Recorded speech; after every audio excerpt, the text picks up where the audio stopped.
why we should remove the statues of Christopher Columbus, let's do a quick crash course. Christopher Columbus embarked on 4 voyages. Voyage number 1, 1492 to 1493. He arrives at Hispaniola, meets the indigenous peoples, writes in his diary, "I think we can turn these people into Christians because they have no religion." He kidnaps 25 of them. Only 7 survive. Take them back to Spain, has a human zoo to study them for anthropological purposes, completely denying them any humanity whatsoever. He also left 39 crew members in Hispaniola to set up some kind of base.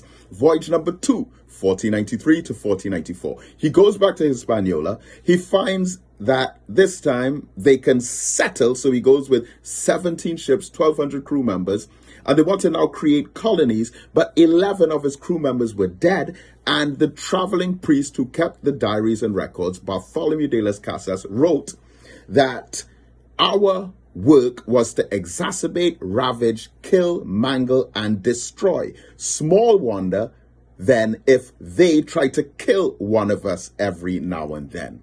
Christopher Columbus personally enslaved 560 of the indigenous people. 200 of them died. He also disobeyed the orders of the Queen, enslaved another 1,600 so-called Arawaks to pass them over to the Caribs as slaves. 400 of them were left for dead. He goes back. Voyage number 3, 1498 to 1500. This time he allegedly arrives in Trinidad, did not set foot on the land. But when he went back, a Spanish court found Columbus guilty of misconduct, mismanagement, and abuse.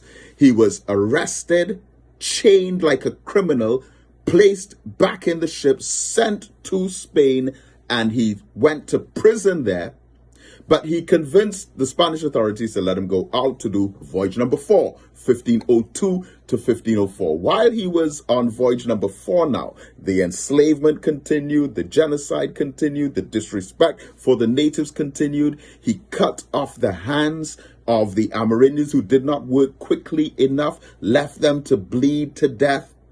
But in voyage number 4 now, he was stranded in Jamaica for a full year. And when he was there, he convinced the Jamaican people that he was some kind of wizard or magician by predicting the movement of the stars and the planets. And they helped him build and repair his ship, and he left. Now, going back, looking more closely at the diary, the records, the historical accounts by those who were there, in particular Bartholomew de las Casas, he wrote, "The Spaniards thought nothing of knifing Indians by 10s and 20s and of cutting slices of their flesh off their bodies to test the sharpness of their blades."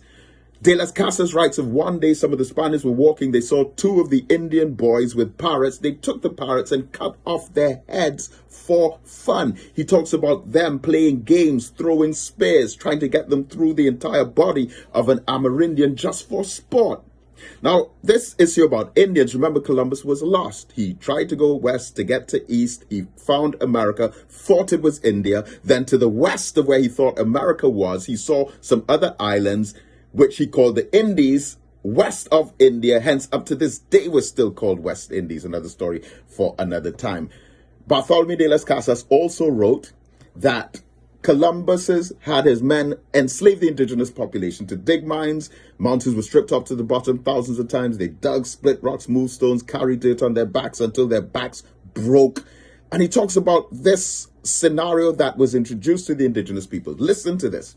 He says, husbands and wives were together once every 8 months. And when they met, they were so exhausted and depressed that they ceased to procreate.